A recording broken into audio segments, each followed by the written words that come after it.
Welcome to the Mind of Business Success podcast. I'm your host, Alicia Cramer. Our guest today is Vena Sterling. Let's talk about building an incredible team. Welcome to the show, Vena.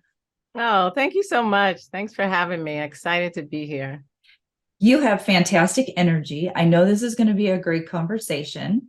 Let's start by Thank talking a you. little bit about your business so that our listeners have a frame of reference, a little context for who you are and what you do.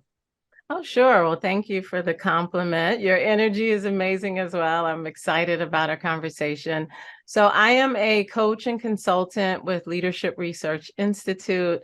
We're a team of entrepreneurial consultants. We each have our different practice. Some of us work with women leaders in corporate America. I primarily focus on women entrepreneurs, founders. When I'm not coaching, I'm looking up deals for real estate. I practiced commercial real estate law for a really long time, and yeah, excited to be getting back into investing and also supporting women real estate investors. We probably have a couple listening right now, but even for those listening who are not women, we've got some men in our audience. Love the men, love Love the the men. men, right? But there are some differences which you had referenced before we started the recording. There are some differences that women entrepreneurs are, and we're generalizing a little bit. We're not A little talking bit. about biological differences here. We're talking about more of just, expectations and responsibilities and priorities in some cases. When you're focusing on the work that you do with your clients, you're really helping them to build out their teams and supporting them. It's so much more than just business, right? It's way more than just business. And I would love to go there first and talk about the reality that all of us, even our men, are Mm. dealing with, which is we have lives. It's not just business, but when we're not sort of dialed in Mm. energetically with our mindset, all the things that are going on, we're not really that effective in our business or Mm. any other area of our life for that matter.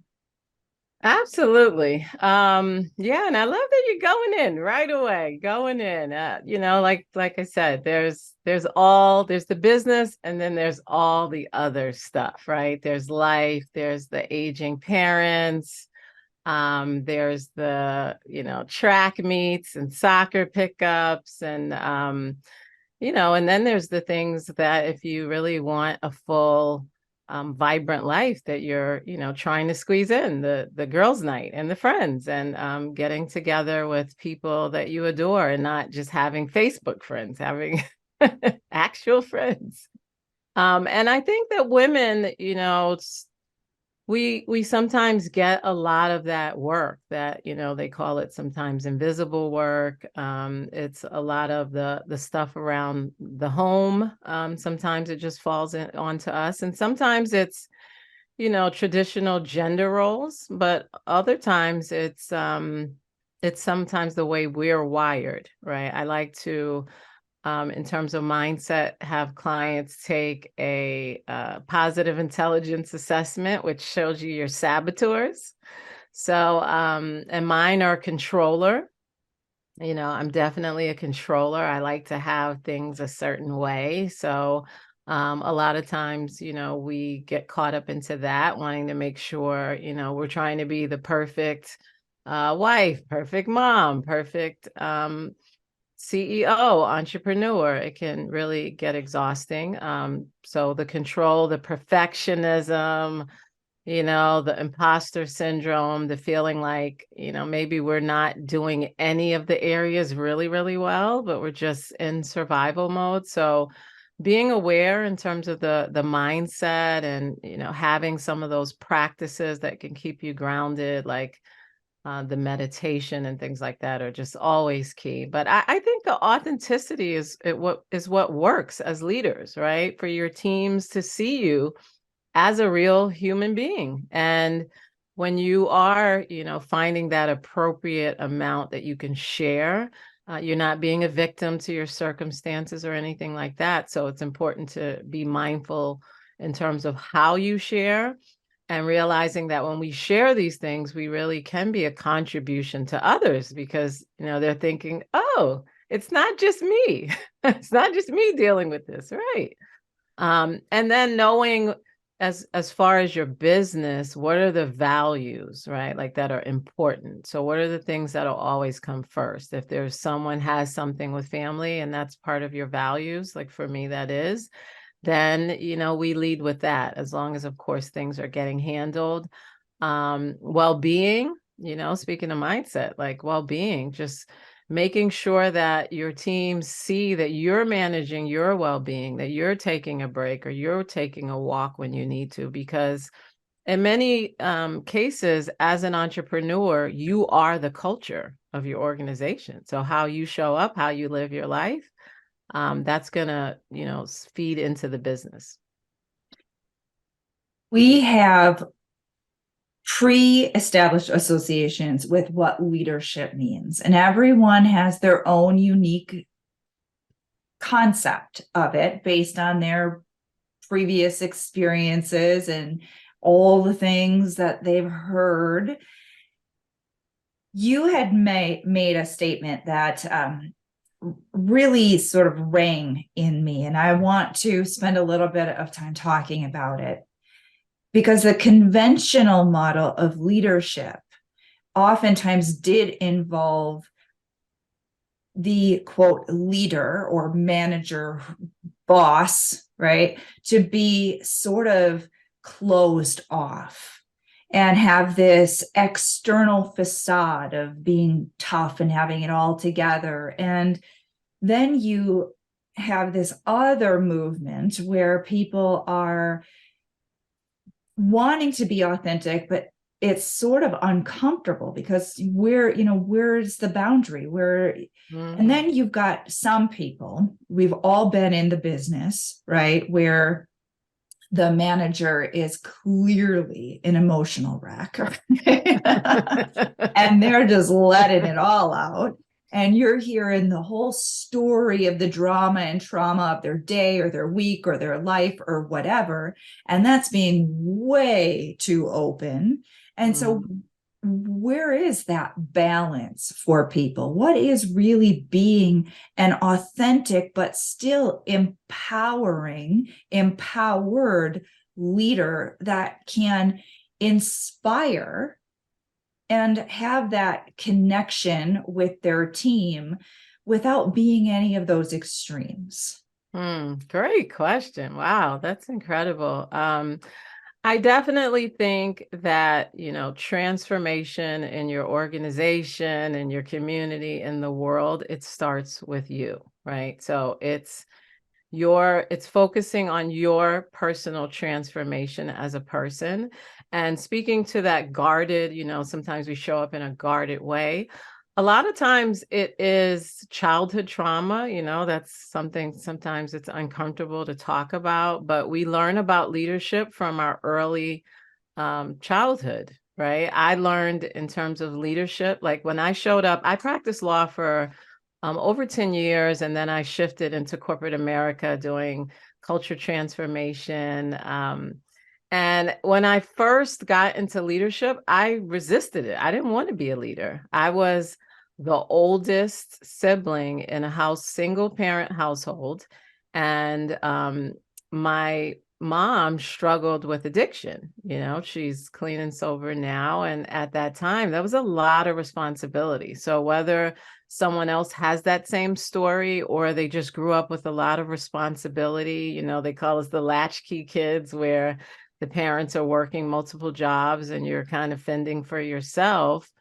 We come to the workplace with that stuff, right? And so when things would go wrong when I was younger with my sisters, I would get in trouble. Like I remember one day my sister, we're walking home from school, and she's swinging the key, the latch key, and it went on the roof. And so we had to, like, my mom had to leave work, come home. It was just a bad thing. So I learned you're responsible. So when this goes to where in the handbasket, you're accountable. So that's how I showed up in the workplace. I didn't want to be accountable for other people's things. So, maybe I gave them the things that if they messed it up, it was okay. I held on to a lot of things. That's a lot of those bad behaviors that we see are still some of those things that are lingering. So I like to, when I'm working with someone, we go there, like, which is why I said I love that you went there. So we go there. Like, what are those things that you learned in your early childhood about leadership, about yourself? And a lot of times we have the benefits, like in terms of being latchkey kid, in terms of having all that responsibility, I can count on myself, okay, to get things handled. There are a lot of positives to that I resisted. I also, didn't feel like sharing my story in many ways. So just healing that trauma and not having any shame about it. And that leads me to the next point, which is when you've worked through it sufficiently that you can talk about it, not a ball of tears, like you said, because when you're there, you're still in victim, right? Like you're still seeing yourself as something that happened to you. So you want to be able to not be in that space. And for things that are very raw, a lot of times you don't get to share it. You can just say, I'm working, I'm on my personal journey, whatever code words. Sometimes code words are good. You don't have to share everything. You can generalize if it's still very raw. But if you feel like you have worked through it, you can share. What I like to recommend, because I do work with my leaders to help them be more vulnerable with their teams, is share the lesson, share the learning. You know that you are in a great place and in a good mindset to be sharing when you're thinking, how is this going to benefit the person that's listening? Right. And so a lot of times I like to work with leaders in groups because we show up differently when others are around. We build the camaraderie. And then, I do retreats where, when we come down to Miami, then they have that cohort of sorts to just always be on that journey together. But it's really important to go there, know what the lessons are, and be sharing it for the benefit of the other person. Like, what are they going to get out of it? And so when I'm sharing vulnerably, that's really where I started practicing that, because I saw so many women going through some of the things that I went through and not feeling like they had a space to share it. So I share about what I discovered from struggling with infertility. There are a lot of, I've worked with women who are running a company and going to try to, do fertility treatments, and no one knows about it. And there's nowhere to talk about it. So I share like what I overcame in that. And I have twin boys now. And, I just share the things that I believe will be beneficial to them. And typically when you're a hot mess and you're sharing, it's really about you. So that's not the place you want to be. So many good points. The motivations with this particular podcast is perfectly synced up with what you just shared. It's let's just be open about the fact that we've had to work through some stuff. We're still figuring some stuff out, not from a place of being a victim or being disempowered or being a hot mess or whatever terminology you want to use. The fact remains is that as human beings, certainly as business owners, there is a lot of up-leveling that needs to occur. There is a tremendous amount of inner work that we need to go through to get our mindset right, to have confidence, to be willing to take those leaps of faith, to believe in ourselves enough to go for some of those next level bigger goals. And that means you're going to bump up against your stuff. You're going to have to face some of those old traumas and old hurts and be honest with yourself about some of the really shitty things that you started believing about yourself and about life and about other people that have got to go because they're incongruent with who you are becoming, who you want to be. And instead of walking around all guarded all the time and pretending that we are somehow on this pedestal and we don't have any problems. Mhm. Oh no, I came out of the womb perfect. I don't know what you're talking I about. woke up like this. Like, okay, well, let's just be real here and give people permission to say, you know what? Yeah, this is a little fucked up, but I can work through it. They've Permission worked to be through it. human. They've worked through it. You can work through it. We all can work through it. No one's less than. Everyone can get there. Yeah, permission to be human, permission to be human. And noticing the triggers, like you said, the triggers are, I like to think of them as a little breadcrumb. They're the breadcrumb that gets you to, what's the thought I'm having? And then the beliefs are just thoughts that you keep thinking and you believe them to be true. I love the work of Katie Byron, where you really you start to examine some of these things that we either picked up somewhere or we grew up believing. It's in essence, um, resisting reality, right? Like that people show up late and they don't do what they say they're going to do. And like all the things that can trigger us as an entrepreneur, especially when like you're really committed to your work. Maybe your business isn't where you want it, but you can see you have your vision, you can smell and taste the success. And a lot of times, the entrepreneurs I work with, they either resist building a team because they don't want to deal with people. It's like people are in the way.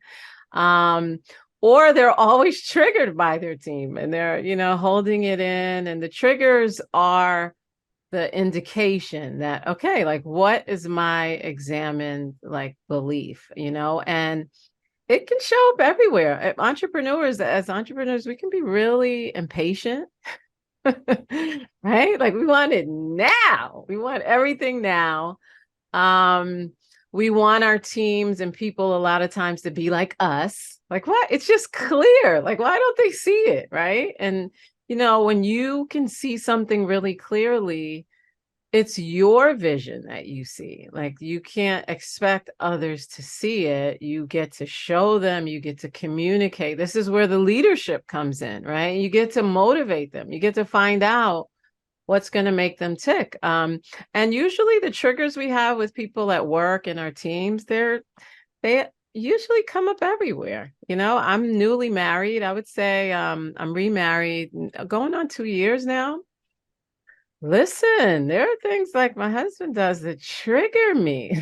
Just like, and it can be like the saboteurs I talked about. I'm a controller, um, hyperachiever. So a lot of times as entrepreneurs, your team's not running like it's almost humanly impossible. It's because you've been gifted with this vision and this dream and what you want to see, but your vision and your motivations might not be the same for everyone, right? Like my husband, he has very different motivations. He does things differently.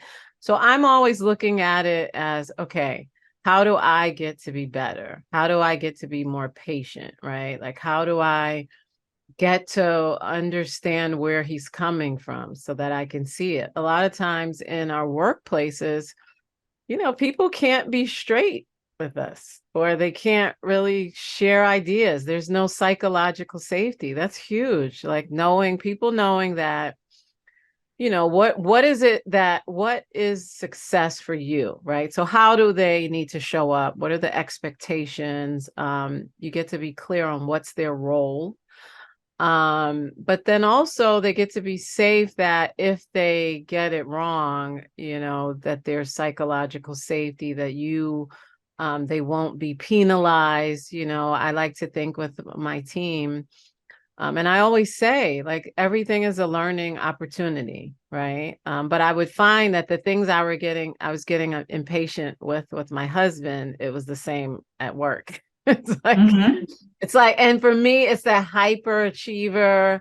And they do say, going back to, some of these things we get to heal, they say that when you have some childhood trauma, you associate your self-worth with achievements, like what you get done, right? So some of these saboteurs we really get to examine, okay, where am I now, right? And this is the work I like to do. Where am I now?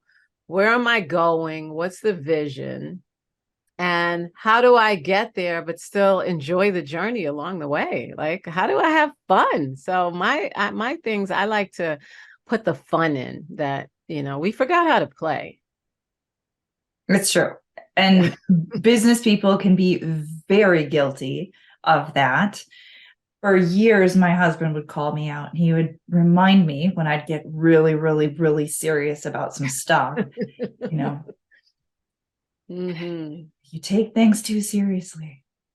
And it's interesting because we oftentimes are being presented with the feedback that is showing us where we've got some work we've got to do on ourselves.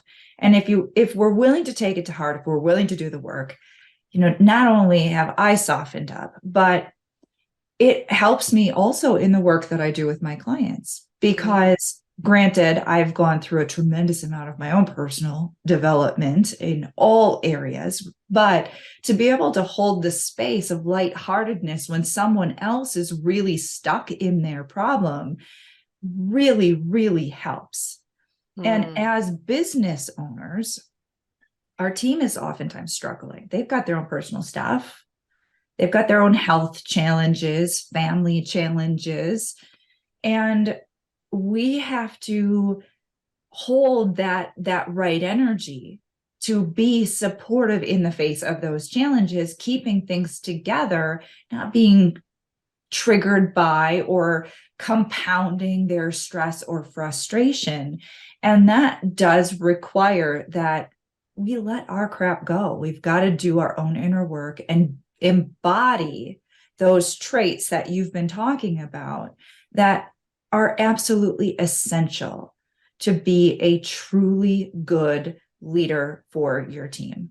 Mm-hmm. Yeah, and what you say reminds me that the self-care is critical. I know we talk about it all the time, but if you don't manage the stress, it will manage you. Okay. Like, you've got to work on that stress. I would find that, after getting married, we integrated, and I just didn't create even the space in my calendar to be married. It was like, no, like, I got this deadline. I got that. So I would add to what um, you said soften, right? So it's softening, and then also slowing down a little bit, right? Like, we can go at breakneck speed. I can't count the number of women, and it's true, like you said, for all, but we're not working out, we're not meditating, we're not drinking water, okay? Basics, not eating healthy, and then how can we not have a short fuse, right? So it's slowing down, giving ourselves the space to rest, to sleep, to have some fun. So I now just make sure that I get some tennis in there, I get some golf in there, and fold it in. We talk about key performance indicators, KPIs. Like, I have all of my clients put some fun ones in there. Like, how often you want to play golf? How often is it? And I don't want to say be realistic, but what would feel good for right now? Even if you play golf once a quarter, right? And then maybe you move it up to monthly. How do you fold those things in there so it's just part of your cadence and your calendar? And that's what I do. We have a big calendar, and you start looking at the year and the quarters, and then you layer in. I mean, I don't know if the men do this, but I know the women, like, we have a million layers of a calendar. Okay. You've got you're speaking, maybe you've got your client work, then you've got all the kids stuff, like you've got like a lot of different layers. So where are you in your calendar? A lot of times I look and we're not there. And then another thing, speaking to that, I love to use, we have at LRI an assessment that called Restore that helps you see as a leader, okay, how big is my battery? Like what size battery are you working with? Okay, AA, AAA, D battery. And how charged is your battery? Because that will help indicate, okay, how much space do you even have for others? Like how much are you feeding in, how much are you giving to yourself? It's really hard to try to burn the candle at both ends and all the stuff that life is throwing at you. Have space to take care of like the basics for yourself and a team. That's hard. So right now, there are some people thinking, I need this woman's help. With our listeners, how they can connect with you. Oh, I would love, love, love to connect, have them come down to Miami or work virtually. You can find me on my firm's website, www.lri.com. So that stands for Leadership Research Institute, lri.com. I'm also on social media channels. I'm getting out more. I've been sort of bad, but I'm getting out more. You can find me at the Vena Sterling. So it's my name with THE in front of it. Just starting up my YouTube channel, but I'm on Instagram. And yeah, that's probably the best place to connect online.